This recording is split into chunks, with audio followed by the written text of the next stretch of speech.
Singer. এই কে আপনি? আমার বাড়িতে কি করছেন? Cool man, I am your father. হ্যাঁ বাবা, কিন্তু আমার বাবা তো এরকম ছাপড়ি না। No no, cool man cool, I am your real father. হ্যাঁ ঠিক আছে, কিন্তু বাবা তুমি এরকম ভদ্রলোক থেকে এরকম ছাপড়ি রূপ ধারণ করলে কেন? আসলে কি বলতো বাবু, আজকে একটা মেয়ের সাথে ডেটে যাব। বাবা বাবা, মা জানতে পারলে কি হবে বুঝতে পারছো? আরে কিচ্ছু হবে না, আমি যাব, খেয়েই চলে আসবো। দেখো বাবা, তোমার কিন্তু একটা ছেলে আছে, মাথায় রেখো। আরে বাবু, বুড়ো হয়েছি, শখ তো আছে। শখ আছে মানে? তোমার আবার এই বয়সে কিসের শখ? যাই হোক বাবু, তোর জুতোটা দে তো।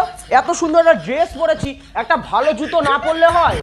দেখো বাবা, তুমি কিন্তু বাড়াবাড়ি করছো বলে দিলাম। আরে চিন্তা করিস না, আমি যাব, গিয়ে খেয়েই চলে আসবো।